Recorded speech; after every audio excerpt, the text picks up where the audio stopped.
Hello everybody, Aaron the Nintintrovert here. Welcome back to the channel. Today we're playing some more Super Mario World. This is our episode 2 of our Super Mario World playthrough. We are in the Vanilla Dome. We've just taken down, we defeated Morton Koopa. And so yeah, let's just hop right into it. Something I meant to mention on the last episode but kind of forgot about is that, so it's kind of something interesting about this game is that I was actually... So about maybe 2 years ago or so, it might have been closer to 3 actually, probably maybe 2021 back during when COVID was still going on. I was really, that was kind of when I first got this, I bought some recording equipment, I got this headset, I got this camera, and I was really wanting to get back into, doing YouTube and everything. And this was going to be my first playthrough, and I actually did start it. Did Yoshi despawn? No, there he is. No? Okay, but so I started a playthrough of this game, and I did like half of it. It's my first series where I was on camera and all that stuff. It was going to be the kickoff to my YouTube channel, really getting it going, not counting like the couple videos from like years ago that haven't aged super well, of like when I played an episode of Mario Odyssey and then did Twilight Princess before Breath of the Wild came out. But this was really me, because like in those videos I didn't have a webcam. I wasn't, my face wasn't visible in the episodes or anything. But yeah, I recorded half of that series because I was really like, okay, now's the time I'm really going to do it. I'm going to commit to doing YouTube. But I never finished it because there was kind of some kind of a family thing that happened where a family member had gotten pretty sick, and I thought we were going to lose them, so that was kind of a hard time. They're still kicking though. They're still hanging in there. They're doing much better health-wise. But at the time, like I just kind of I kind of fell into a bit of a depression at that time when I thought I was going to lose that family member, and that kind of killed my motivation to keep doing the YouTube stuff, because there was just at the time I thought I was going to lose them, and just a lot of regret about not visiting more and things like that. But like I said, they did end up being okay, so it had a happy end to it. They are still alive and kicking, but yeah, after that happened, that kind of, and then eventually I started, a new job and stuff like that, so then the YouTube stuff kind of fell by the wayside again. But yeah, I've probably still got those episodes recorded somewhere that I'll probably never end up uploading, because what's the point now that I'm going back and doing Mario World anyways. But yeah, so that was a thing that happened. This isn't my first time starting a Mario World playthrough, but hopefully nothing bad will happen and we can actually finish it properly this time. But yeah, I don't remember how far I got. I got maybe like halfway through the game, I want to say. But I do know that I never finished it, and I also know that we're going to have to sacrifice Yoshi here, because Yoshi cannot climb up vines with us, and so I don't really know of a way that we'd be able to get him up here. But yeah, if we had some room to kind of run and fly with our wing, not wing cap, our cape with Yoshi, but I don't believe there's enough running room to be able to do that. But oh well. But yeah, just gonna make our way through here. Now this level has a secret exit in it, so we're gonna have to play this one twice as well. And the way you know if the levels have a secret exit is on the map. When you select the level that you want to play, let's see, where do we need to drop? Was it down there?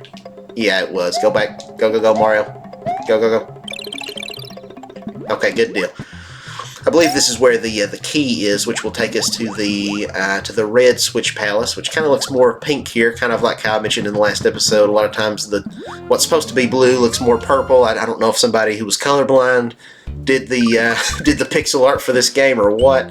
It looks red on the world map here, but once we actually go into it and activate the switch, then they look a lot more pink. But okay, good deal. Let's hit this switch here. Yeah, but what I was saying, so on the map, if the level icon is yellow, then that means there's not a secret exit. But if the icon's red, then that means, yes, there is an alternate exit that you need to be on the lookout for. The game doesn't really point blank tell you that, so I didn't know that for the longest time. But yeah, you can see here, like, all these levels here are red. So we'll save and continue, and we will go. Let's go back to this one here first, because this one we kind of needed the Switch to be able to get. There's a way that you could get it if you didn't get the red Switch, but it's easier to just do it like this. We'll come back to it. These enemies are another thing where the palette's all off, because in the official artwork, these bats here are called swoopers, and they're kind of like blue and purple colored, and in every other Mario game they're like blue and purple. But here, like as a kid, I always thought they were like parrots or something, or like parakeets, because they're like they look more like birds because they're like green and orange and like these weird tropical colors. So it's not what you think of when you think of a bat. Yeah, like everything's just kind of miscolored in this game for whatever reason. A lot of these old Super Nintendo games, if you look at Zelda, Link to the Past, Link has pink hair in that game for some reason, whereas it's all like kind of like a, I don't know, I guess like a brown or kind of blondish color in all of the official box art. But for whatever reason in the game, it's pink. So I don't know. I don't get it. Even Yoshi, he's green as he should be. But like whenever we get our Yoshi again, you can see like one of it, like his hand, he has an orange hand. I don't know, like his little arm that is kind of by his side is orange. And so I'll try to remember to point that out once we get to it here.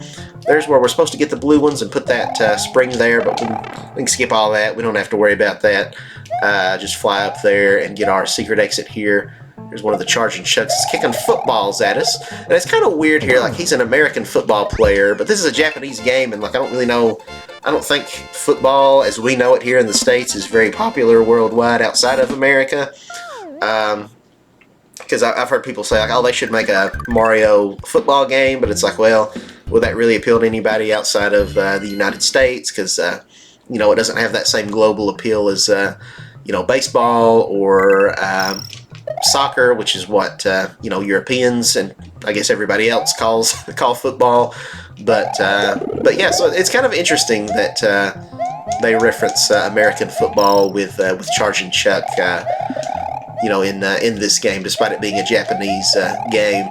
But Charging Chuck also, I think it was the first game in which he made a playable appearance was in Mario Golf. Mario Golf Super Rush, I believe is the name of it, that came out on Switch a few years ago, and everybody was kind of making jokes that it's just kind of weird that you got this football player guy and his first playable appearance is in a golf game, which I guess Charging Chuck just likes all kinds of sports. He's because like I mentioned in the last episode, occasionally they'll be throwing baseballs at you, so I guess he'd just play whatever. But it's kind of weird seeing him out there on the baseball field, with his cleats and his helmet on and everything, his shoulder pads. It's a little much for golf, but he doesn't care. He doesn't give a Charging Chuck what we think. So we should commend him for that. Okay, let's see if we do a little bit better this time. Yeah, so far probably not great. Oh, I missed that one. We got one. That's better than nothing, I guess.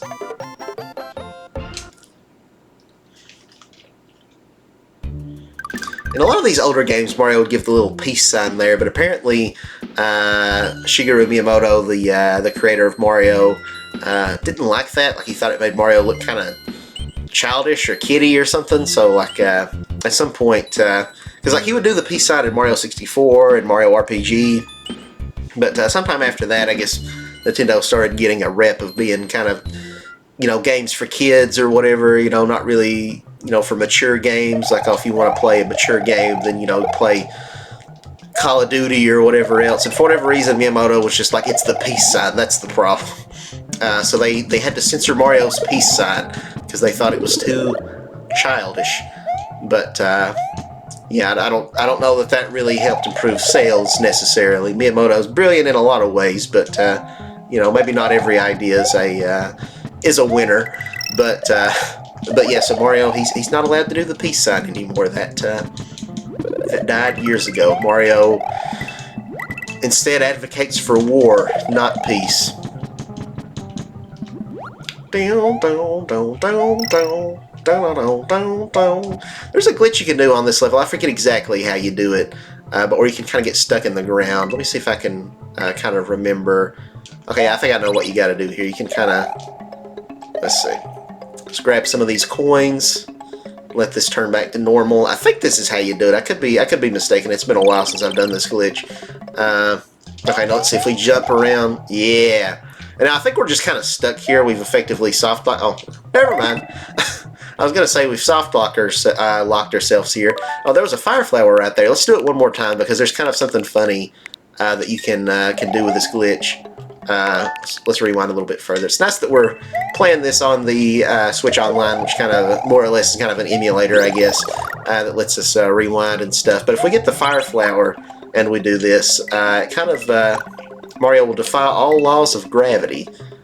I don't know if that's going to work this time. We might have to rewind and try that again. Let's see. Okay, that time it just killed us. Hold on, let's see. Yeah, I think 2's the magic number here. Let's do this. Let's do this one more time, and then we'll quit being stupid. There was also a glitch I wanted to show off back on it's like one of the very first levels in the game. It's a pretty major game-breaking glitch. And we'll maybe show that off at some point. Maybe after we beat the game. No, Mario, stop it! It keeps going toward the. What am I doing wrong here? Can I get Mario to face the other way? Let's try. I think we can hop while we're crouching here. Let's do this and then. No, come on. I did it earlier. What's the problem here? Why can we not do it? No.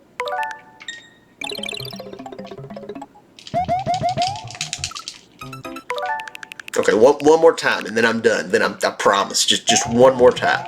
One more time. Okay, that's it. That should do it. We've got a lot more room to work with here. Just got to stay crouched. Just holding down on this uncomfortable analog, not analog, but control pad that's hurting my thumb. What's the problem?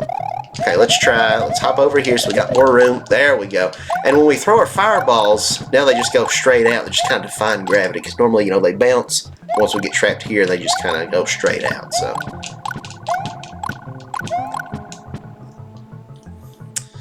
I'm underwhelmed too. I apologize for wasting your time. It's maybe not as cool as I hyped it up to be, but yeah, that's what happens when you do that. But there is a really cool glitch that I do want to show off at some point. That's pretty easy to pull off on the first level. I think maybe we'll save that for maybe that can be the end of our playthrough. Like at the very end of the game, once we've done everything else, we'll show off that glitch. But I don't know. We'll see. We'll see. But yeah. It's another level in the books here. We're going to at least do all of Vanilla Dome. We might start the fourth world. I'm not sure. We'll just play it by ear and see. We opened up that pipe on the left side, but we're not going to go in that just yet because that's technically kind of part of the fourth world. So we'll save that for later. Now we're going to go into Vanilla Ghost House. Tell me in the comments, are you more of a vanilla guy or are you a chocolate person? Or gal, whatever you identify as. I shouldn't have just said guy. Don't cancel me. But as a kid, I was always more, you know, I loved vanilla when I was a kid. But as I've gotten older, I think chocolate is what I gravitate more toward now. I feel like probably a lot of people are in the same boat. Because chocolate's, vanilla is definitely, I guess, the sweeter of the two. Whereas chocolate is kind of more, I mean, of course, you got like milk chocolate, which is probably the most popular. But just kind of, cocoa in and of itself can be kind of bitter without the sweetener, so I could see it being not as appealing to a lot of kids, whether it's, you know, chocolate cake or chocolate ice cream or whatever. Yeah, I would say I'm more chocolate than vanilla at this point in my life. Now that I've given my living experiences and my years of wisdom, I've really matured and I've grown from my vanilla days into a chocolate connoisseur.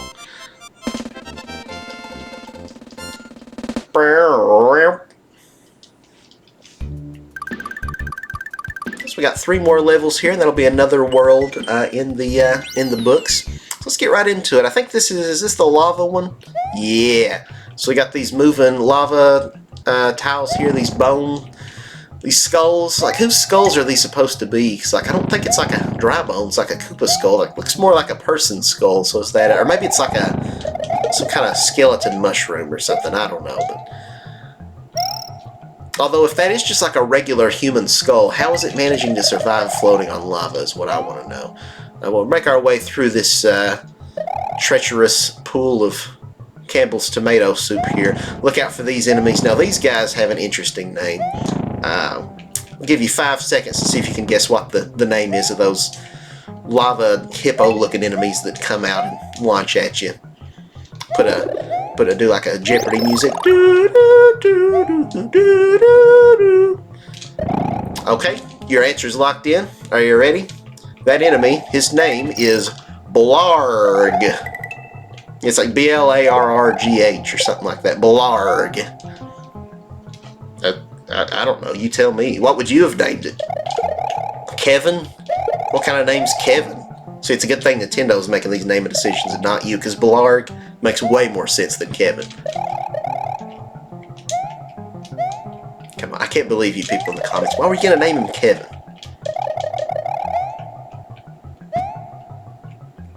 I'm so disappointed in everyone. I'm not disappointed, I'm just mad.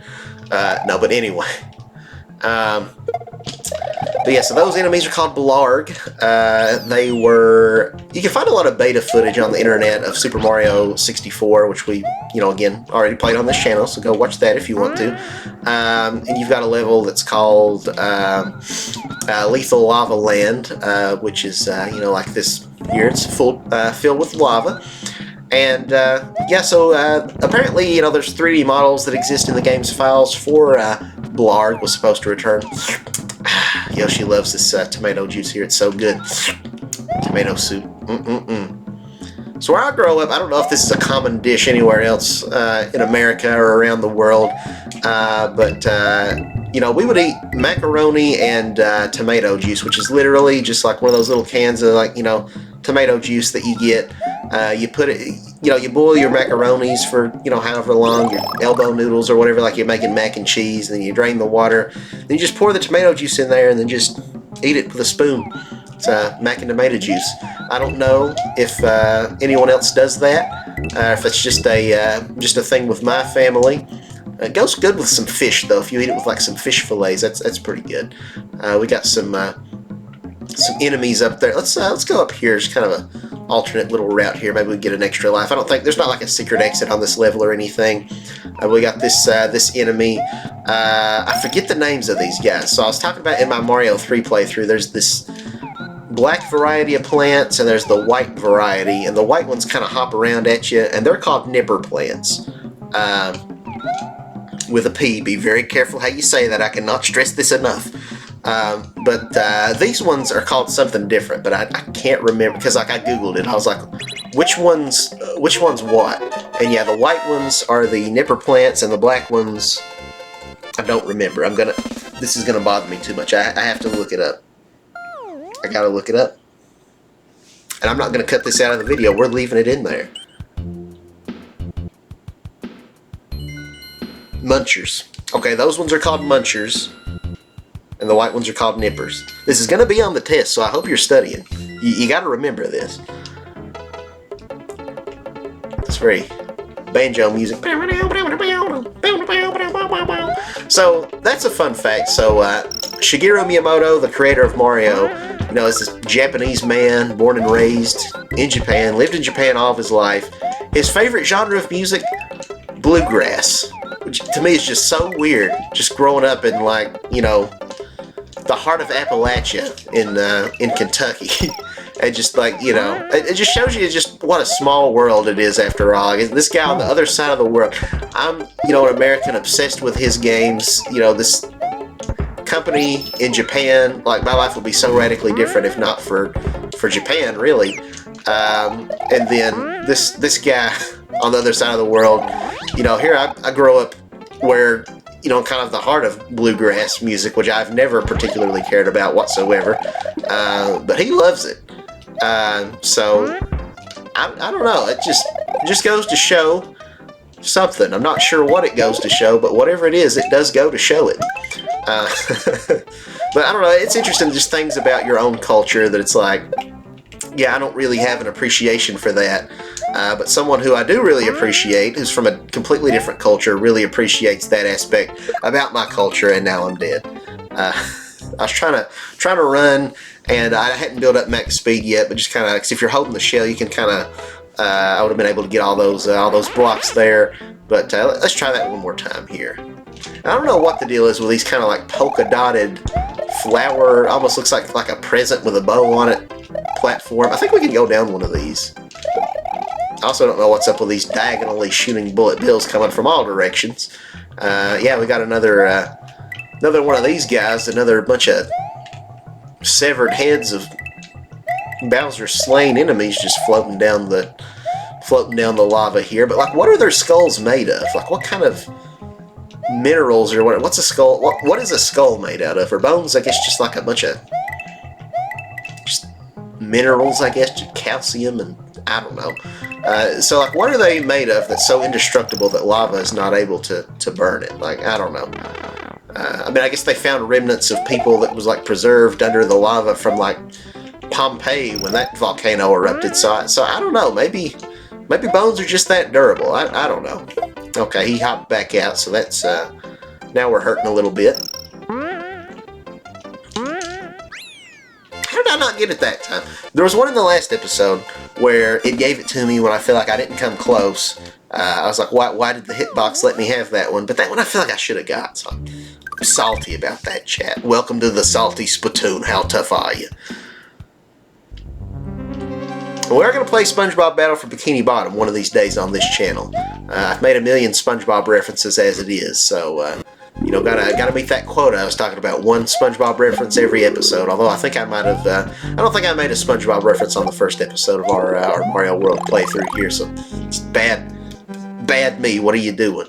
I was gonna slap myself across the face, but it was like, that might be loud on the microphone. That might kill the headphone listeners. Look out for the Magi-Koopa there, who kind of is a Magi-Koopa first appeared in this game, and he's kind of become a staple of the Mario franchise. And then you have Kamek, who is kind of Bowser's leading henchman, who is a Magi-Koopa, but he looks kind of indistinguishable from all the rest of them, so it's kind of weird. I don't know why Kamek doesn't have a more unique appearance, because Kamek and Magi-Koopa are literally just interchangeable. Like, I guess Kamek is among the species known as Magi-Koopas, but like, I don't know, if he's going to be his own unique character, you'd think maybe give him a little something to make him stand out, make his robe a different color, make it, you know, I don't know, just some extra little thing to signify that this one's special. But no, he just looks like all the others, so I don't know. Or maybe I'm just being racist with Magi-Koopas and can't tell them apart. Maybe he's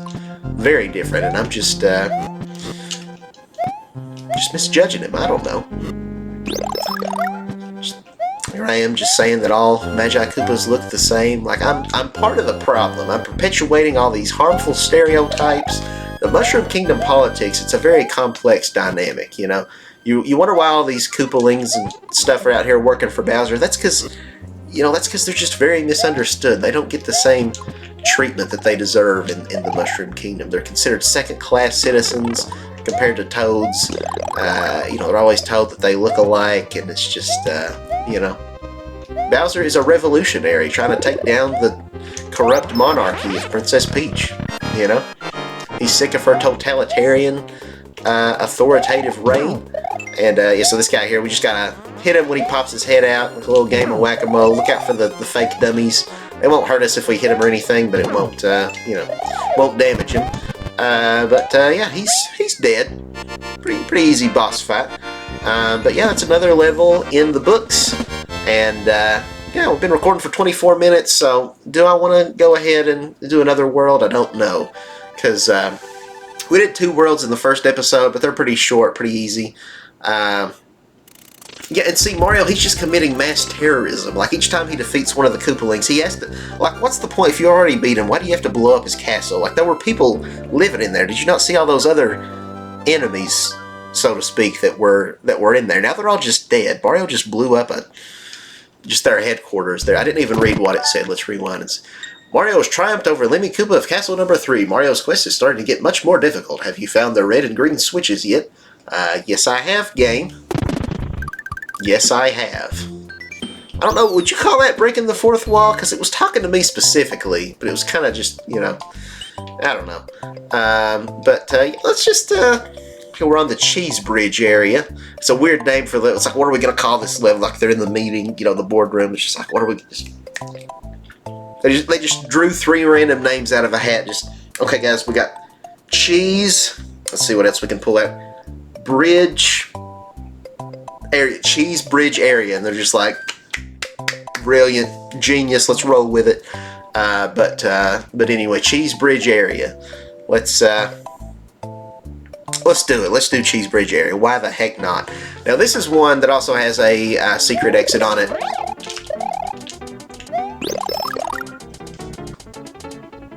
What just happened? How are we not dead? I don't know what just happened. But anyway, see, it's good we kept going, because otherwise we wouldn't have had that content. I think we're still going to die anyway, though. Okay, no, we're alive.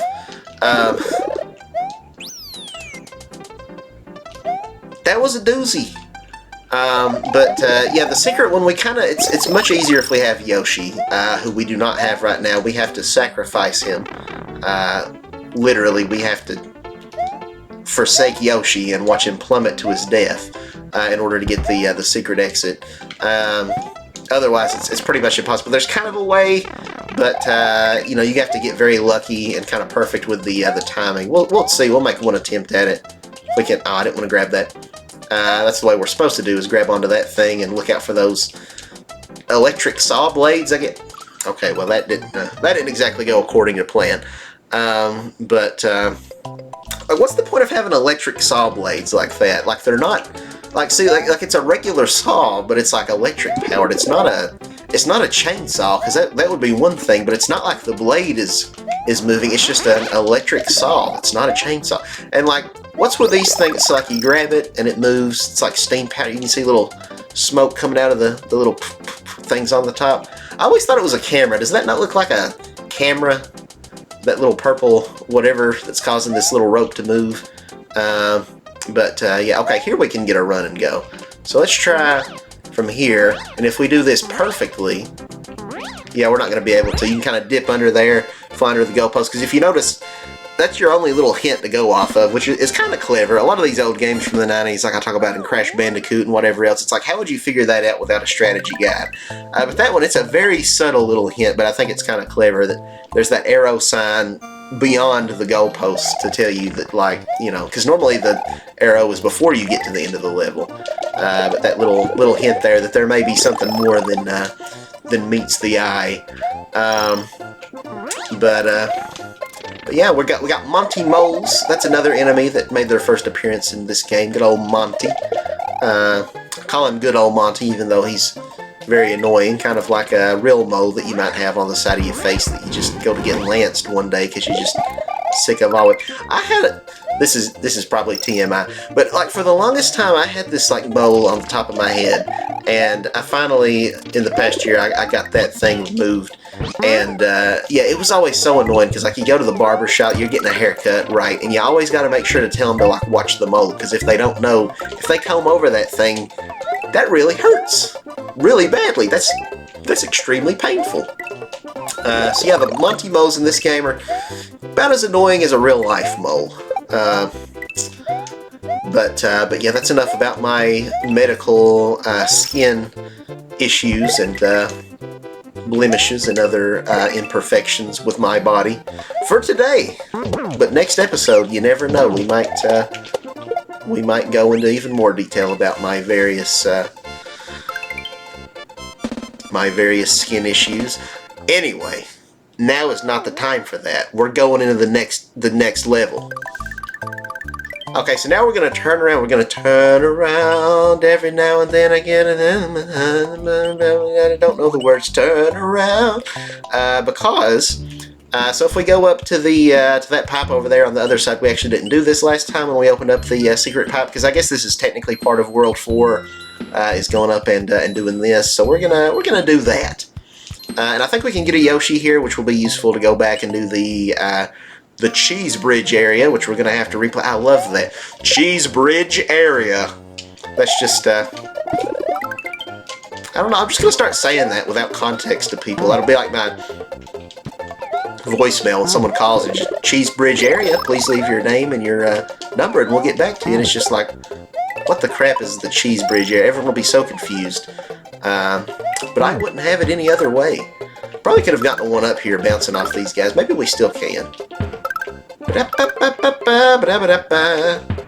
Can we go back? Some of these other ones respawn. Okay. Well, not quite, but that's okay.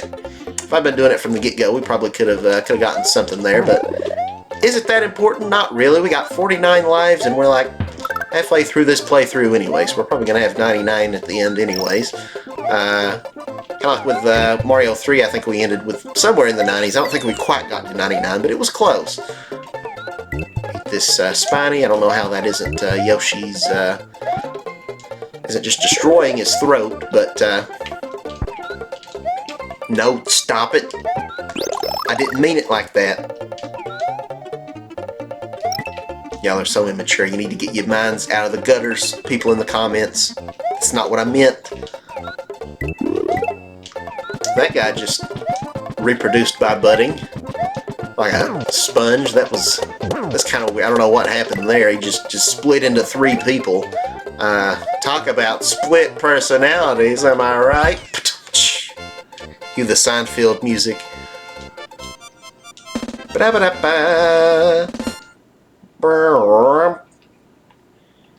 Bonus game.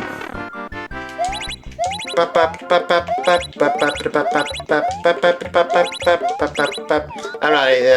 We're probably not going to get anything on this one.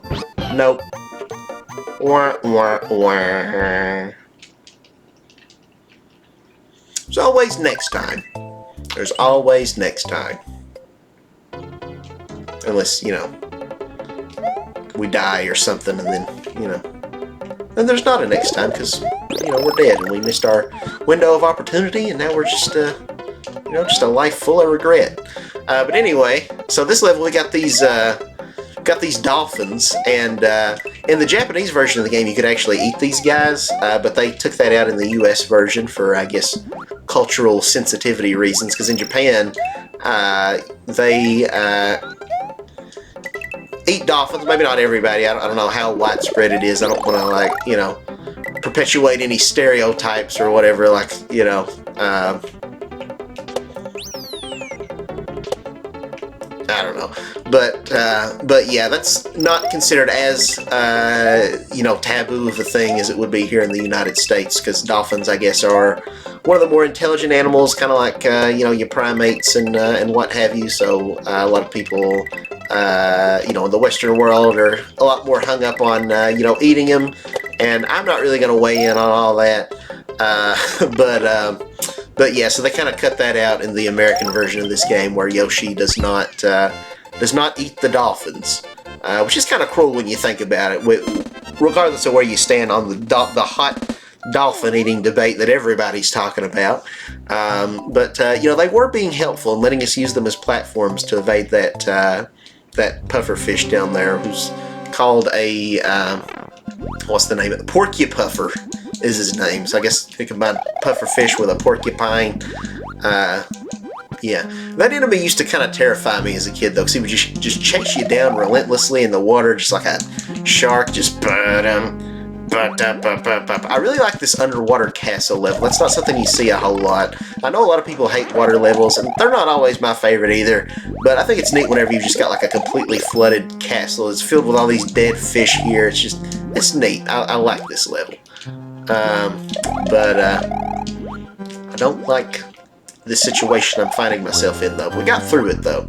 We didn't touch the spikes. Mario's kept his virginity. He's not been touched yet. Unfortunately, he's been trying to get to second base with Princess Peach, but she just ain't having it. love the music, the kind of electronic kind of piano riff there. It's obviously not a piano because it's 16-bit music, so I guess it's like synthesized or whatever, but it's a very good, like, I think this would be a good, you know, if you played this on a piano, it'd be like something that, I don't know, Tchaikovsky or somebody would have composed, or Beethoven or something. But yeah, it's very good music. I really like it. Anyway, now we're fighting Reznor. Are they all named Reznor? Is that plural? Like, is it just like there's not an S at the end, but it's like, you know, Reznors? I don't know. But either way, they're all dead. Because again, we're in dinosaur land, so kind of the whole theme of the game is dinosaurs. We got Yoshi, we got these, you know, these purple dinosaur enemies back in the first world that's called Rex. You step on him and then he gets squished down real weird, and he runs a lot faster, then you got to step on him a second time. You got, I'm trying to think what other dinosaurs, but yeah, like half the enemies in this game are dinosaurs, and I feel like they're not even in cahoots with Bowser. They were just kind of chilling here, just living their best lives, and we're just driving them even further into extinction. Like, what's Mario's deal? Like, Yoshi's a dinosaur, and him and Mario were getting along, but like, so why is he killing all the other dinosaurs? I don't get it. Maybe Yoshi's, like, you can't even say, like, well, Yoshi's, you know, those other ones are, you know, predatory, you know, they're carnivores, and Yoshi, he's an herbivore, so he's innocent. Like, he's literally eating these Koopas and spitting out their corpses. I mean, look at this. We eat him, spit out their corpse. Eat him, spit out the... Well, that time I just stepped on him, but either way, you get the picture. Yoshi, he's a cannibal. I mean, he can even eat, like, some of the other dinosaurs, I think. Actually, that might not be true now that I think about it. I don't think Yoshi can eat the dinosaurs, but the point still stands. How is he any better than any of the other dinosaurs? What makes him so special? Mario shouldn't be playing favorites with the dinosaurs and should be treating them all equally as creatures that should have died during the comet.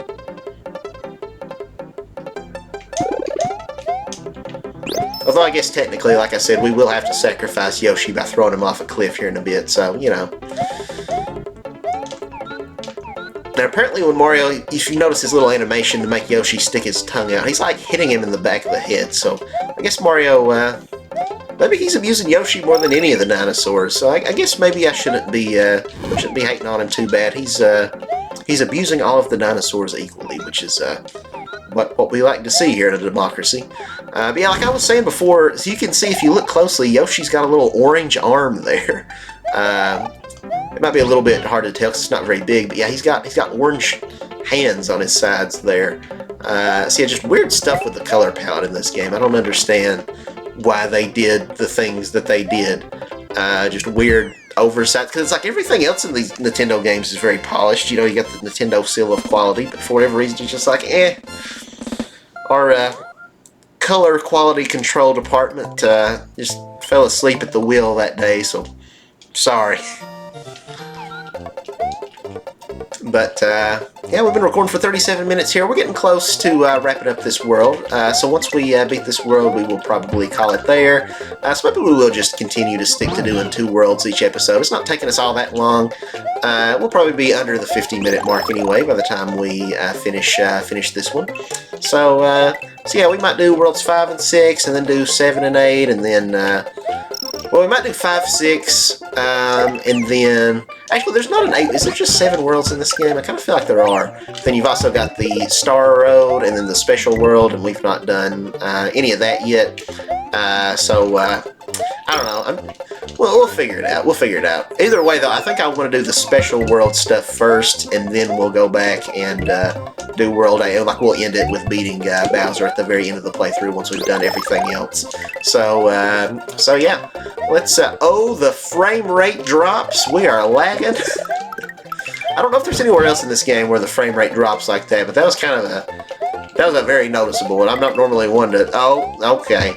Just this level in general, we got a lot of these flying guys coming at us. It starts chugging like Thomas the Choo Choo Train.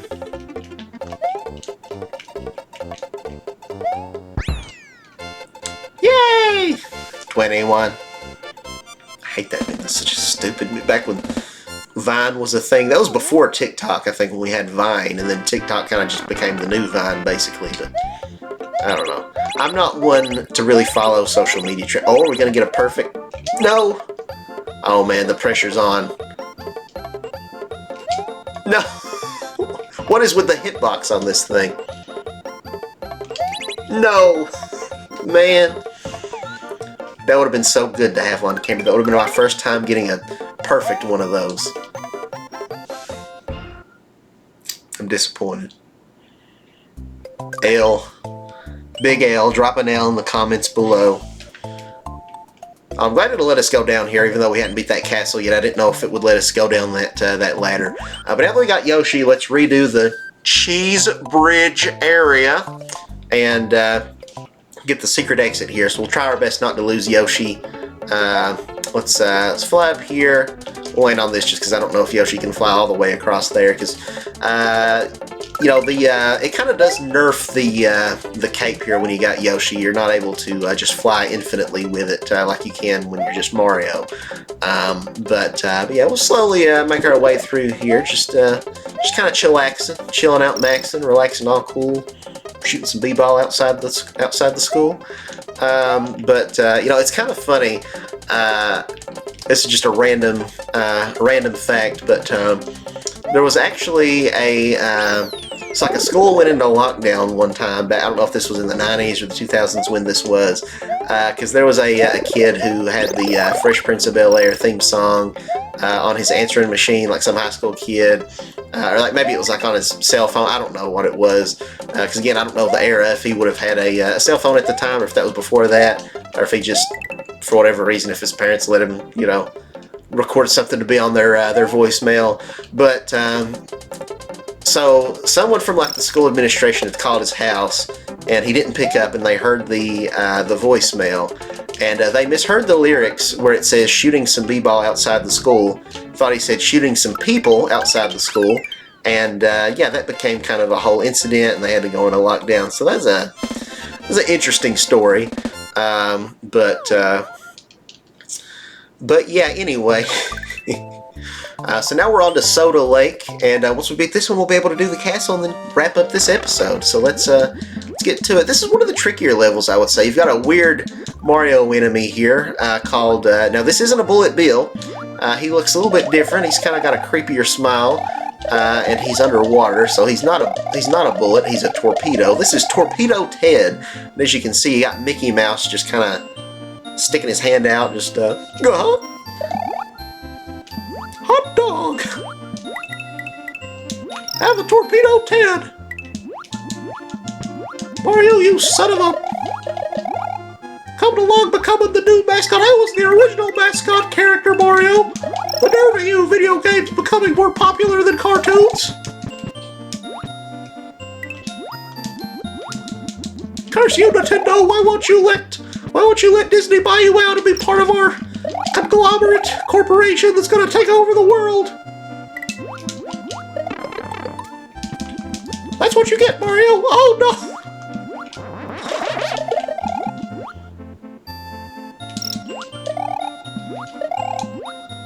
Okay, I think we're almost to the end of this one.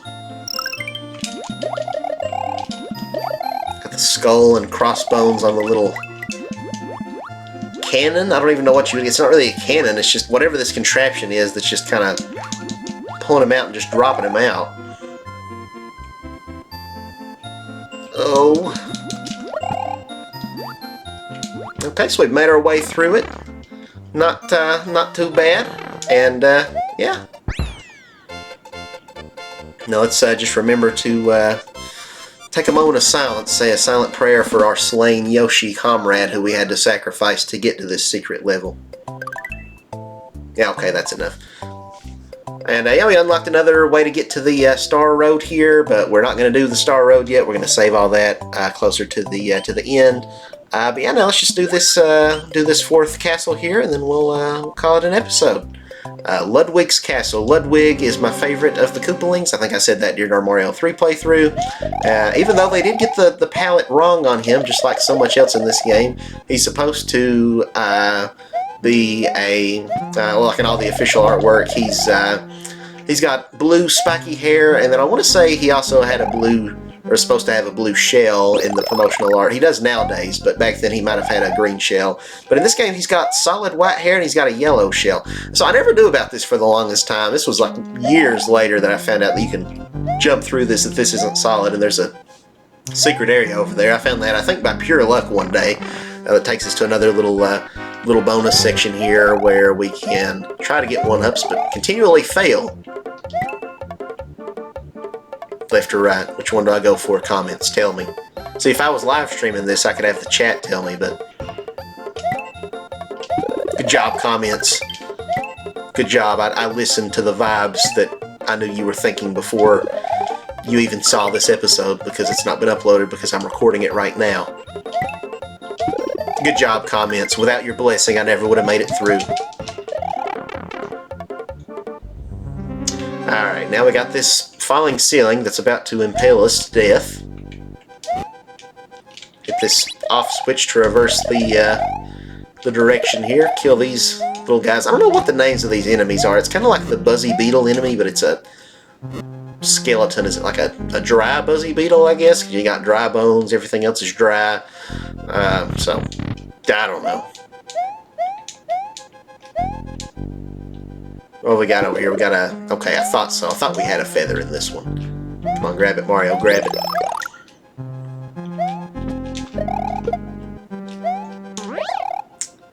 Got these guys. Climb this, this fence here, or whatever it's supposed to be. It's kind of a recurring thing that a lot of Mario games would do after this one, where you can cling onto these...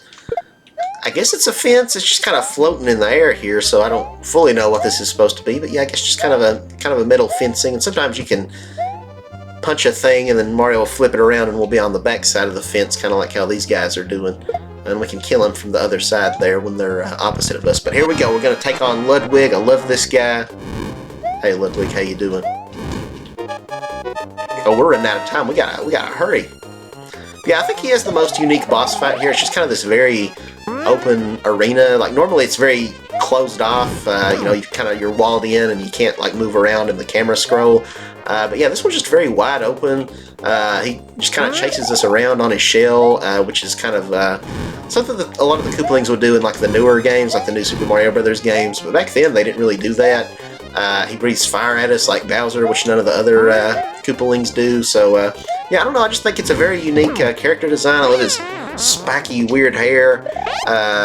You know, even the yellow shell sets him apart, even though it's supposed to be blue. But you know, either way though, it still looks pretty cool. But I love Ludwig. He's probably my favorite Mario character, honestly. I want to marry Ludwig. I want to put a ring on him and just let him have his Koopa way with me. Okay, that's enough.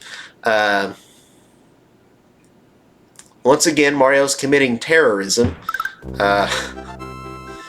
Ludwig von Koopa's days of composing Koopa symphonies in Castle Number 4 are over. The Forest of Illusion lies ahead. Mario must use his brain to solve the puzzle of this perplexing forest. Look how it's got a little band-aid on there after Mario. You know, there's jokes that could be made there, but it wouldn't probably be the most sensitive thing. So we'll just we'll refrain. Let's just say it's a good thing that was just a hill with two eyes and wasn't the Pentagon. But anyway, thank you guys very much for watching. Feel free to hit the like button, subscribe if you're interested, and we'll catch you guys on the next episode of this playthrough. And yeah, thank you guys so much for watching. I hope you're enjoying, and till next time, bye.